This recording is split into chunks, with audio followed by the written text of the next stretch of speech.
Nós estamos aí a uma semana do primeiro dia do Enem, e é óbvio que as coisas que você vai fazer naquele dia foram construídas ao longo do teu ano. É tudo um resultado que vai culminar de um processo de um longo prazo.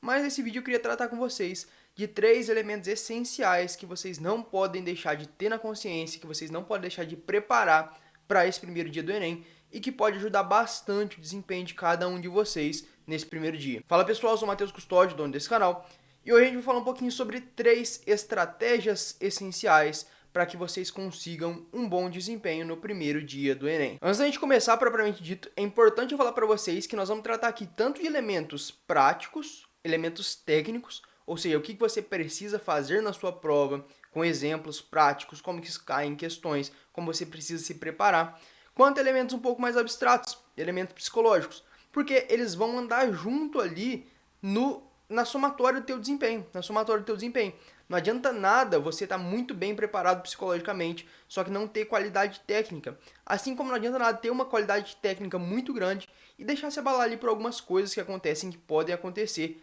e ter o teu psicológico abalado, ter o teu desempenho reduzido. Então nós vamos trabalhar nessas duas vertentes. Dentro desses pontos, a primeira coisa que eu considero essencial, que vai ser o primeiro que a gente vai trabalhar aqui, é uma boa estratégia de prova. Ah, Matheus, mas está todo mundo já falando de estratégia de prova, eu sei que eu tenho que ter uma boa estratégia, eu sei, blá blá blá blá blá blá blá, tô cansado de ouvir isso. Beleza, tudo bem, eu sei que você já ouviu muito que uma estratégia de prova é importante, mas eu queria deixar claro para vocês aqui qual estratégia eu usava e principalmente como que vocês devem elaborar essa estratégia se você não elaborou ainda, certo?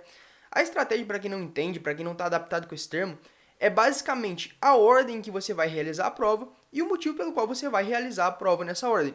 Eu, por exemplo, sempre fazia, e vou fazer nesse ano, vou fazer o Enem com vocês, sempre fazia inglês, humanas, redação e, por fim, linguagens. Inglês, humanas, redação e linguagens.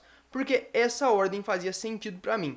O que eu acho que você deve levar em conta para elaborar a tua estratégia, para testar a tua estratégia e para fazer a tua estratégia no dia do Enem. Primeira coisa, aquilo que você já fez ao longo do ano, tá? Não tente ser mirabolante, não tente copiar a estratégia. Ah, pessoa X, pessoa Y falou, então essa estratégia funciona para mim, essa estratégia vai ser perfeita para mim. Use aquela estratégia que você já testou ao longo do ano. Se nos 10, 15, 20, 30, 50 simulados que você fez ao longo do ano, você usou uma estratégia definida, essa estratégia deu resultados concretos, deu resultados consistentes para você, use essa estratégia no dia, tá? Não tente mudar aí a uma semana do Enem, porque com certeza isso aí vai ser mais prejudicial para você do que benéfico. Mas caso você não tenha uma estratégia concreta, concisa, algumas coisas que eu levaria em conta para você nessa semana aqui elaborar de prontidão uma boa estratégia, já testar no que eu vou falar para vocês da maratona de provas e ver se ela funciona para vocês. Primeira coisa, os pesos do teu curso e a própria valorização da TRI, tá? Ah, meu curso pesa humanas. Então considere começar por humanas, tá? Quando você começa a estar mais descansado. Meu curso valoriza muito a redação. Então considere começar por redação ou fazer redação no momento que você está mais descansado, certo? E aliado a isso, o próprio peso da TRI. Eu sei que a TRI valoriza muito redação, eu posso chegar até nos 1000 pontos. Sei que a TRI valoriza bastante humanas. Sei que, tradicionalmente, apesar de ter mudado um pouco, não valoriza tanto linguagens. Então, considere esses dois aspectos. E, aliado a isso, certo? Aliado ao peso, aliado à TRI, considere o teu gosto pessoal. Ah, estou fazendo as provas aqui, eu sinto que eu fico menos cansado começando por humanas. Sinto que eu fico menos cansado, tenho mais facilidade começando por linguagens, começando por redação. Então considere esses aspectos. Onde que eu vou treinar isso se nós estamos aí uma semana do Enem? Pega aí agora, segunda, terça, quarta, quinta e sexta dessa semana, começando hoje, esse vídeo está sendo postado na segunda-feira. Comece hoje com uma maratona de provas, tá? Com maratona de provas. Pega aí, se você não tiver feito ainda, os 5 anos mais recentes do Enem, regular e PPL, e resolva essas 5 provas justamente para você testar essa estratégia, para você entrar ali no ritmo de prova, certo? Então passei bem rapidinho aqui, bem tranquilo por esse primeiro ponto, que é um ponto bem batido, bastante gente está falando. Eu só queria reforçar com vocês a importância e principalmente deixar claro quais parâmetros que eu usei para elaborar a minha estratégia e quais parâmetros que eu considero que vocês deveriam levar em conta para elaborar a estratégia de vocês também. Como eu falei lá no início do vídeo, esse segundo tópico ele vai ser um tópico mais técnico, ou seja, ele vai ser já prático mesmo, na prova, nas questões, você tem que levar em conta isso, que eu denominei aqui de técnicas de resolução de questão. É óbvio que se você está resolvendo provas ao longo do ano, você já percebeu alguns padrões, Você já percebeu como as questões são cobradas? Você já percebeu como os enunciados são construídos, como os textos são construídos? Qual que é o típico padrão de cobrança do Enem? Tudo isso tem que ter sido percebido por você ao longo do ano, a partir da resolução de simulados, a partir da resolução de provas antigas. Mas, além disso, eu queria trazer com vocês aqui duas estratégias, que eu vou ramificar aqui em algumas outras, de resolução de questão, baseado no texto ou no enunciado, e que pode ser útil para você naquelas questões que você olha e fala, pô, essa questão aqui não é uma questão que cobra propriamente um conteúdo que eu não estudei. Você vê que a questão dá indícios de que ela pode ser resolvida, ela não cobra um conteúdo específico. Ah, qual que era o pensamento do Bartolomeu das Neves? Porra, nem sei quem que é esse cara, tá entendendo? Então, talvez você não tenha estudado esse cara, mas a partir do texto você pode deduzir. Então a questão dá esse indício, só que ao mesmo tempo você fica assim, mas esse texto não está me dizendo muita coisa. Então, para essas questões, que são as questões que normalmente vão te deixar em dúvida entre duas alternativas, são as questões que normalmente você vai perder por bobeira, você vai perder por interpretação, existem algumas técnicas que você pode aplicar que vão ser bem úteis aí para vocês. Eu vou comentar duas delas aqui com vocês agora. A primeira técnica, e para explicar elas, eu vou resolver uma questão com vocês, vou colocá-la em algum lugar aqui da tela. Peço que vocês acompanhem aí comigo e tentem resolver. Pausa o vídeo, tenta resolver. Depois eu vou resolver com vocês e explicar o que eu quero tirar a partir dessa questão, certo? Bora lá.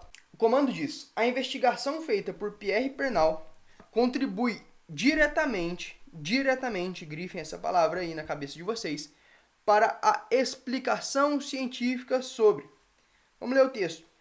Os antigos filósofos, observando o grande volume de água de rios, como Nilo, Reno e outros, imaginavam que as águas que as chuvas eram insuficientes para alimentar tão consideráveis massas de água. Foi no século XVIII que Pierre Pernod mediu a quantidade de chuva durante 3 anos na cabeceira do rio Sena. Também mediu o volume de água do referido rio e chegou à conclusão de que apenas a sexta parte se escoava e o restante era evaporado. Então ele quer saber essa percepção de que o volume de água que eu tenho ali no rio, ele é menor do que o volume da chuva, ou seja, uma parte da chuva cai, só que não é toda ela que chega ao rio, uma parte é evaporada. Essa conclusão que ele fez, essa observação que ele fez, poderia me ajudar, e aqui percebam onde eu quero que vocês coloquem os olhos, diretamente, poderia me ajudar diretamente na percepção, na conclusão de que, na explicação científica de que. Aí que a gente exclui a a B e a D, tá? Se você tá mais ou menos treinado, já exclui essas três. Mas aí você fica, porra, é degelo de altitude ou é ciclo hidrológico? E aqui que entra o que eu falei para vocês sobre restrição. Percebam que essa percepção dele tem uma consequência direta, que é, opa, uma parte da chuva cai e não é toda ela que chega ao rio. Ou seja, uma parte é evaporada. Isso faz parte do quê? Faz parte do ciclo hidrológico, faz parte do ciclo da água. É uma consequência direta da diferença de volume de chuva e o volume que nós temos ali na cabeceira do rio. Consequência direta. Opa, choveu, a chuva tá vindo aqui. Caralho, sumiu chuva, pra onde foi? Evaporou.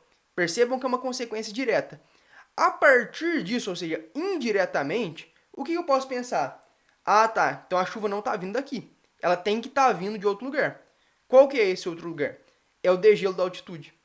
Percebam que, de acordo com a realidade descrita aqui, que a gente está falando do abastecimento de rios, a letra C está correta. Porque se o rio não é abastecido completamente pela água da chuva, uma das outras explicações é que essa água vem do degelo de altitude.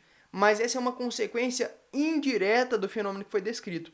Então perceba essas palavras que vão restringir a ação de vocês. Isso é muito comum em muitas questões do Enem. Agora nessa maratona de provas que eu recomendei para vocês fazerem, percebam essas palavras que restringem as alternativas diretamente. Olha, como que isso aqui influencia diretamente. E essa palavra não foi colocada aqui à toa, já deve colocar na cabeça de vocês algumas dúvidas e algumas exclusões, certo? Então, essa questão aqui a gente matava simplesmente com essa restrição. E a restrição é a primeira técnica. Vejam quais palavras que restringem a possibilidade de ação de vocês na resolução da questão. Ah, tá pedindo aqui diretamente, tá pedindo unicamente, tá pedindo exclusivamente, está pedindo diretamente. Tudo isso aí são indícios de que alguma das alternativas pode ser excluída a partir dessa interpretação, a partir da percepção de que essa palavra restringe as possibilidades de resposta correta. Agora, o segundo ponto que eu queria trabalhar com vocês é como que a gente pode, a partir do texto, fazer uma paráfrase, uma síntese ou uma dedução. E entra bem especificamente naquele exemplo que eu dei, que quando você vê um texto, você tem a impressão que você não estudou aquele conteúdo, entre aspas, é um conteúdo que está à parte daquilo que foi cobrado no ensino médio, mas se está fora daquilo que poderia teoricamente ser cobrado no Enem, ele tem que te dar outros recursos para resolver. E os recursos normalmente são a partir de paráfrases, resumos ou sínteses e deduções. Eu vou mostrar para vocês aqui um texto que é bem complicado, bem difícil, tá? Eu pelo menos achei bem difícil quando eu fui resolver, mas a partir do qual você pode deduzir coisas, tá? Você pode deduzir coisas e chegar na alternativa correta. Depois eu explico para vocês a síntese e o resumo. Vou novamente deixar a questão aqui na tela, pausem, tentem resolver sozinhos e depois a gente resolve junto. Então tem um texto do Nietzsche aí e o comando diz: o fragmento evoca uma reflexão sobre a condição humana e a elaboração de um mecanismo distintivo entre homens e animais, marcado pelo... Ou seja, aqui está falando que o texto descreve para a gente qual que é a diferença entre os homens e os demais animais, né, os outros animais. Qual que seria esse mecanismo e qual que é a marcação dele. Ou seja, qual que é a característica marcante desse mecanismo. Vamos ver o que o texto está dizendo aqui.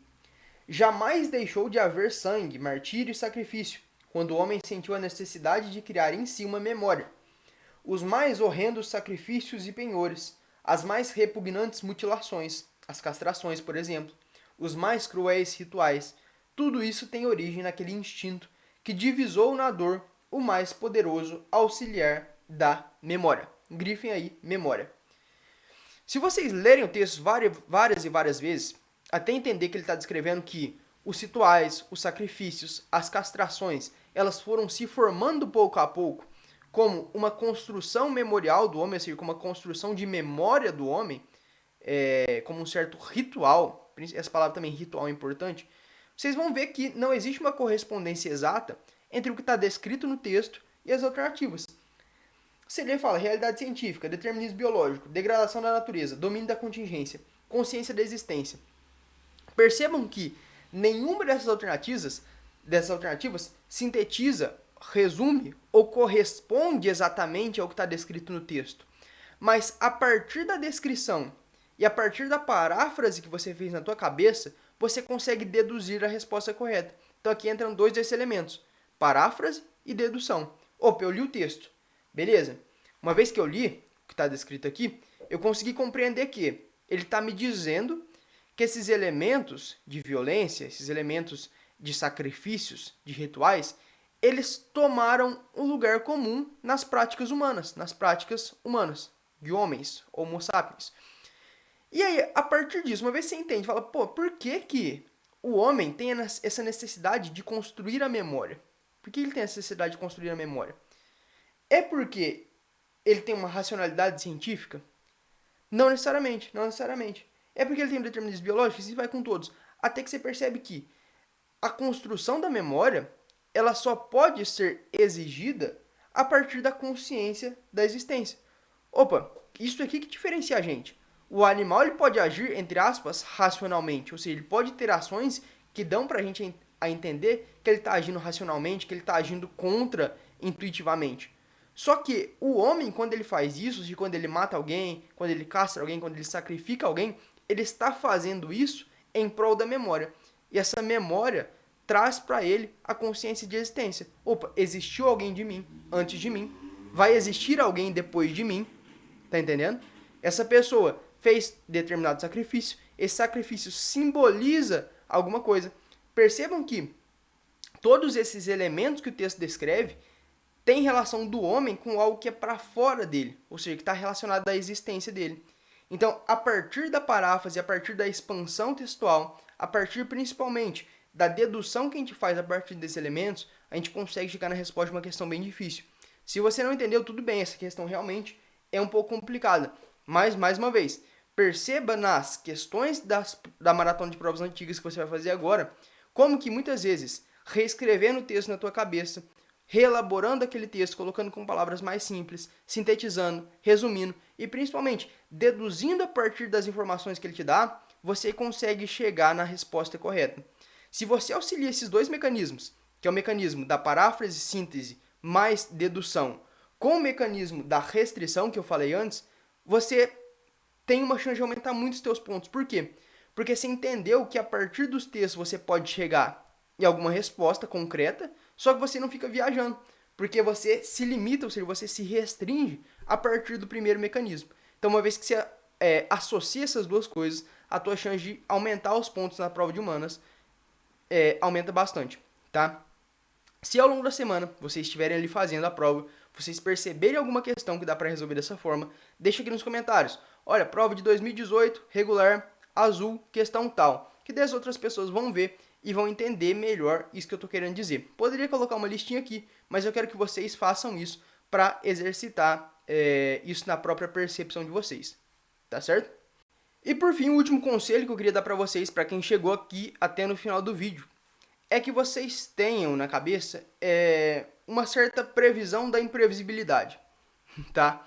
Eu sei que quando a gente fala de maratona de provas, quando a gente fala propriamente da preparação ao longo do ano, tudo que a gente faz busca diminuir as imprevisibilidades. Olha, eu vou lá esperando o tempo que eu vou ter, eu vou lá já esperando qual ordem que eu vou resolver a prova, vou lá esperando o tipo de questão que pode aparecer, o tipo de tema que pode aparecer na redação.